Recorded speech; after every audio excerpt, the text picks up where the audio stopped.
दोस्तों, स्वागत है आप सभी का हमारे YouTube channel online study portal पर। आज के इस वीडियो में हम इलेक्ट्रॉनिक्स मेजरमेंट एंड इंस्ट्रूमेंटेशन से संबंधित टॉप 20 प्लस MCQ क्वेश्चन को डिस्कस करने वाले हैं, जो कि आपके सभी टेक्निकल एग्जाम जैसे कि DRDO, DMRC, railway JEE, NTRO, NPCIL, NTPC और अदर जितने भी टेक्निकल एग्जाम हैं उनके लिए काफ़ी ही महत्वपूर्ण है। इससे पहले इस वीडियो का पार्ट 2 होगा। इससे पहले हम पार्ट 1 ऑलरेडी अपलोड कर चुके हैं, तो आप उसे चैनल के प्लेलिस्ट में जाकर देख सकते हैं। तो चलिए वीडियो को शुरू करते हैं। हमारा पहला प्रश्न है कि the pointer of the indicating instrument should be, यानी जितने भी हमारे इंडिकेटिंग इंस्ट्रूमेंट होते हैं उसके पॉइंटर कैसे होने चाहिए। तो ऑप्शन दिया है very light, very heavy, either A और बी, नाइदर ए और बी। तो इसका right answer option number A, very light, बहुत ही हल्का होना चाहिए। ठीक, नेक्स्ट क्वेश्चन है कि the chemical effect of the current is used in, यानी कौन सी ऐसी डिवाइस है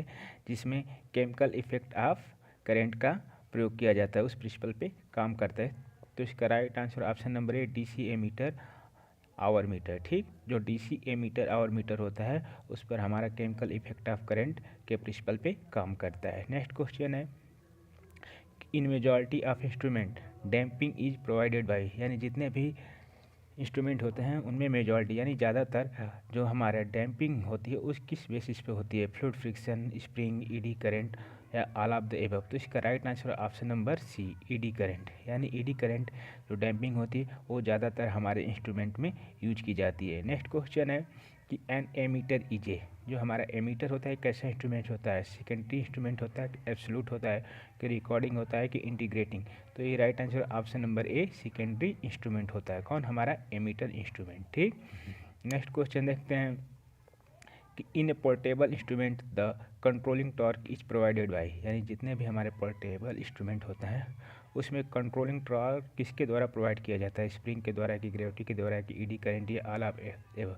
तो इसका right answer option number A, spring के द्वारा क्या होता है कि हमारे पोर्टेबल इंस्ट्रूमेंट में कंट्रोलिंग टॉर्क प्रोवाइड किया जाता है। नेक्स्ट क्वेश्चन है कि the disc of the instrument usually ED current damping should be, यानी जितने भी हमारे इंस्ट्रूमेंट होते हैं जिसमें ED करंट डैम्पिंग यूज किया जाता है उसका डिस्क कैसा होना चाहिए। तो पहला दिया है कि conducting and magnetic material, non conducting and magnetic material, conducting and non magnetic material. तो इसका राइट आंसर है option number C, conducting and non magnetic material type के क्या होने चाहिए, हमारे डिस्क होने चाहिए। ठीक, नेक्स्ट क्वेश्चन है कि द स्विच बोर्ड इंस्ट्रूमेंट, यानी कि जो स्विच बोर्ड इंस्ट्रूमेंट होते हैं वो कैसे होने चाहिए।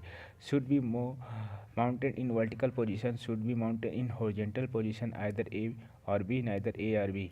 तो इसका राइट आंसर हो जाएगा ऑप्शन नंबर ए। ठीक, should be mounted in vertical position, यानी जितने भी स्विच बोर्ड इंस्ट्रूमेंट होते हैं वो हमेशा क्या होना चाहिए कि वर्टिकल पोजीशन में स्थापित किए जाने चाहिए। नेक्स्ट क्वेश्चन है कि the function of shunt in an ammeter is, यानी कि जो हमारा एमीटर होता है उसमें फंक्शन क्या होता है शंट का। तो चार ऑप्शन दिए हैं, bypass the current, increase the sensitivity of the emitter, increase the resistance of the emitter, none of the above। तो इसका राइट आंसर होगा option number A, bypass the current, यानी कि जो हमारा शंट होता है उसके माध्यम से एमीटर में हमारा क्या होता है कि करंट को हम बाईपास कराते हैं। ठीक, नेक्स्ट क्वेश्चन है कि the multiplier and the meter coil is in a volt meter are, यानी कि जो हमारा वोल्ट मीटर है उसमें multiplier and the meter coil का क्या उपयोग हो जाता है, मतलब कैसे लगाए जाते हैं। तो पहला दिया सीरीज में, पैरेलल में, series parallel, none of the above. तो इसका राइट आंसर ऑप्शन नंबर ए, सीरीज में, यानी कि जो हमारा वोल्ट मीटर होता है उसमें मल्टीप्लायर और मीटर कॉइल को हम हमेशा क्या करते हैं कि सीरीज में लगाते हैं। ठीक, नेक्स्ट क्वेश्चन है कि a moving iron instrument can be use for, यानी कि जो मूविंग आयरन इंस्ट्रूमेंट होता है वो किस टाइप के करंट में यूज होता है, DC करंट में कि AC करंट में, both DC and AC current में। तो इसका राइट आंसर है option number C, both DC and AC, यानी कि मूविंग आयरन इंस्ट्रूमेंट जो होता है कि both DC and AC current के लिए यूज किया जा सकता है। नेक्स्ट क्वेश्चन है कि the scale of a rectifier instrument is, यानी कि जो रेक्टिफायर इंस्ट्रूमेंट होता है उसका स्केल कैसा होता है। ऑप्शन दिया है linear, non linear, either A और बी, नाइदर ए और बी। तो इसका राइट आंसर है ऑप्शन नंबर ए, लीनियर होता है। किसका, रेक्टिफायर इंस्ट्रूमेंट का जो स्केल होता है वो हमेशा लीनियर होता है। Next question, for measuring current at high frequency we should use, यानी कि अगर हमें हाई फ्रीक्वेंसी पे करंट को मेजर करना होता है तो हम कौन सा इंस्ट्रूमेंट यूज किए जाते हैं। 3 ऑप्शन दिया है, moving iron instrument, electrostatic instrument और थर्मोकपल इंस्ट्रूमेंट। तो इसका राइट आंसर होगा option number D, thermocouple instrument. यानी कि हाई फ्रीक्वेंसी पर अगर हमें करंट को मेजर करना है तो हम थर्मोकपल इंस्ट्रूमेंट का क्या करेंगे कि उपयोग करेंगे। नेक्स्ट क्वेश्चन दिया है कि the resistance in a circuit of the moving coil of a dynamometer wattmeter should be, यानी कि the resistance in the circuit of the moving coil of a dynamometer wattmeter should be. तो क्या होगा, almost zero, low, high, none of the the. तो इसका right answer option number C, जो resistance होना चाहिए moving coil of a dynamometer wattmeter का, वो हमेशा क्या होना चाहिए, हाई होनी चाहिए। ठीक। नेक्स्ट क्वेश्चन है कि dynamometer wattmeter can be use for, यानी कि एक इंस्ट्रूमेंट है जिसका नाम है dynamometer wattmeter can be use for.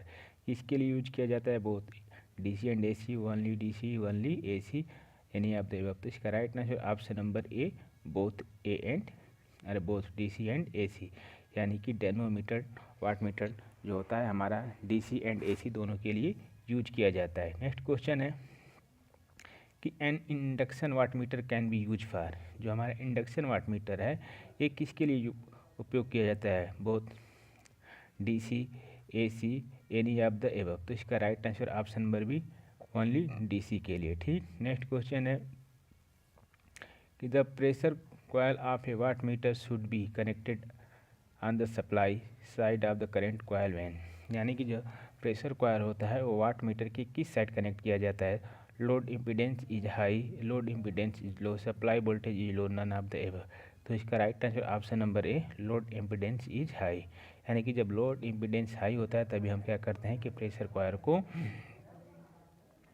Supply side में क्या करते हैं कि करंट कॉइल के एड करते हैं। नेक्स्ट क्वेश्चन है कि in a low power factor wattmeter the pressure coil is connected, यानी कि लो पावर फैक्टर वाटमीटर है तो उसमें प्रेशर कॉइल किस साइड कनेक्ट किया जाता है, to the supply side of the current coil, B दिया है to the load side of the current coil, C in any side in any of the 2 meter at the connection, none of the above. तो इसका right answer option number B, to the load side of the current coil, यानी कि जो हमारा लो power factor wattmeter है उसमें pressure coil हमेशा load side of the current coil के ऐड किया जाता है। ठीक। नेक्स्ट क्वेश्चन देखते हैं कि in low power factor wattmeter the compensating coil is connected, यानी कि लो पावर फैक्टर वाटमीटर है उसमें हम कंपेंसिंग कॉइल को कैसे कनेक्ट करते हैं।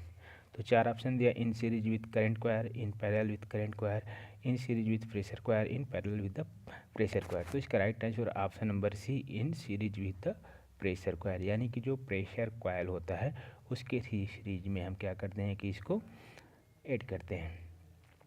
नेक्स्ट क्वेश्चन है कि in 3 phase power measurement by 2 wattmeter method both the wattmeter had identical reading, the power factor of the load are. तो इसका right answer option number A, unity होगा। जब क्या कह रहा है कि in 3 phase power measurement by 2 wattmeter method both the wattmeter have identical reading, the power factor of the load are. तो इसका राइट आंसर ऑप्शन नंबर ए।